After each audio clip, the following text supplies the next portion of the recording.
Welcome everybody, thanks for tuning in to our latest episode of our Dissected series, where today we're going to be taking a look at the brand new Fezzari Delano Peak. This is a completely carbon fiber bike from the Utah company that's been absolutely crushing it in recent years, delivering quality bikes that ride well at an affordable price point. Let's get to know the Delano Peak.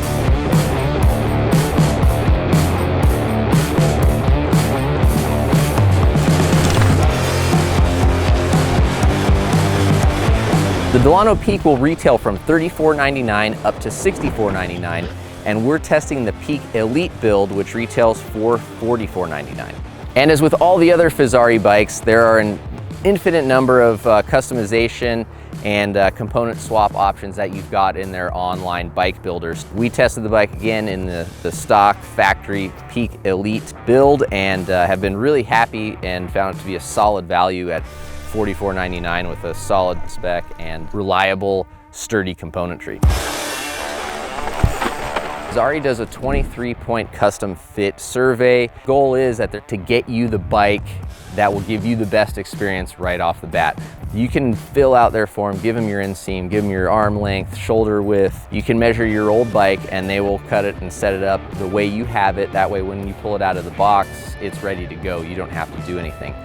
And to back that up, they've got a 30-day love it or return it policy. So, you know, if you spend the first month riding this bike and you just don't click, you haven't gotten it right, they've got the capabilities to take that bike back, refund you, and send you down the trails in hopes of finding something that does suit you a little bit better. But from what we understand, that's not an option that many customers are taking them up on, because these things come pretty dialed and they've got a lot of happy people out on the trails. Fezzari is using their Tetralink suspension design, which gives the rear of the bike 135 millimeters of travel with a 150 millimeter fork up front. We talked to Fezzari a bit during the making of this video and preliminary riding of the bike, and kind of asked them what the goal was besides just build a carbon fiber, mountain bike. And their thought was they wanted something that would fit right in between the LaSalle Peak and the Signal Peak as a fun, playful, lively trail bike that would be something that riders could have an efficient all-day pedal-friendly platform on, but would still give them the confidence, stiffness, and 150 mil travel up front to look for all the side hits and features on the outside edges of the trail. And definitely, I think we'd say that they've succeeded in doing that so far. In order to make this bike even more fun and playful, Fezzari not only utilized the carbon fiber frame construction, but made some modifications to the dimensions of the bike to fit kind of a more modern riding style and a wider spectrum of riders. One of the things you'll notice in a side-by-side profile with the other bikes is the lower standover height. Fezzari has been able to drop it about 1.5 to 2 inches depending on the size, and they told us that on their smallest frame they're actually able to get a 5' 1 inch tall female rider to stand over this bike and still have one water bottle cage on the smaller bikes, and the mediums through extra larges can hold 2 water bottle cages.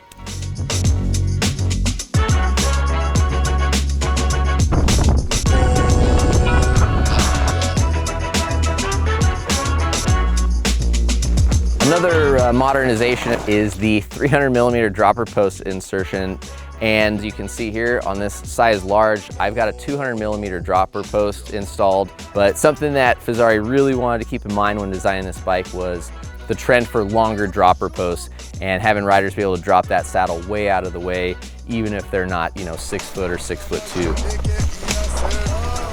So just ahead of the C-tube here, you'll see the Tetralink suspension design, which Fezzari has told us is pretty high on the progressivity scale. They recommend a sag at about 30%. We kind of played with it above and below and definitely found that to be a pretty dialed setup for us. The Fox DPX2 shock here comes with a 0.6 volume reducer installed. Some more aggressive or heavier riders, but it kind of gives the bike a really good sensitivity and suppleness off the top. Still gives you a nice progressive curve at the end of the stroke. So by going up to that 0.8 mil reducer, we'll be able to kind of keep that sag right at 30%, not cheat it towards like 25% to give us a little more bottom resistance, which in effect causes us to lose some of that sensitivity that the Tetralink does a really good job of delivering in the Delano Peak.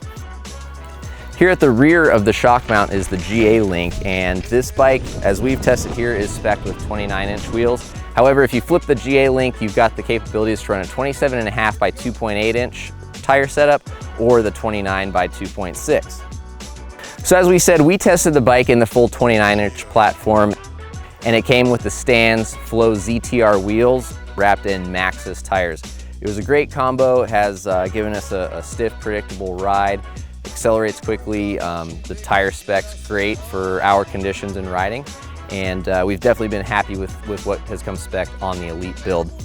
Drivetrain duties are handled by Shimano in the form of their XT 12-speed drivetrain.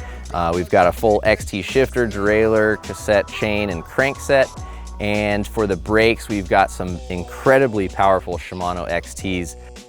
So our size large Delano Peak has a 480 millimeter reach, 435 millimeter chainstays with a 77.5 degree seat tube angle and 65 degree head tube angle. The bottom bracket height is 348 millimeters.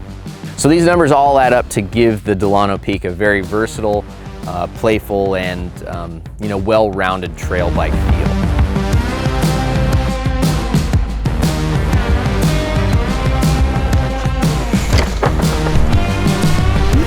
So over those few types of rides, how did it perform? Out in Oak Ridge, where the trails are fast, mostly smooth with some opportunities for some inside line jumps or high-speed corners, the bike has done very well so far. Again, at Oak Ridge, you're able to reach very high speeds. The bike held its own very well in a group with guys on longer travel bikes for the most part, and this thing had no problem hanging with the rest. It was stable, it was predictable, and then when we got into some of the slower, techie, tighter turns, it was a little bit faster, I'd say, than some of those bikes because it was just able to snap and get between tighter terrain a little bit quicker.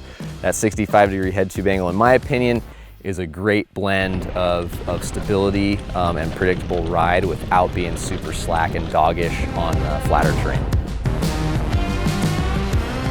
So I also felt that the bike excelled in the playful arena. I would liken it to the 5010, but with 29-inch wheels. It's definitely a bike that doesn't always make you want to go as fast as possible. It'll make you kind of see weird little things like a log on the side of a trail or an inside line or something you might want to nose press or practice to try to manual from here to there. It's a fun and playful bike.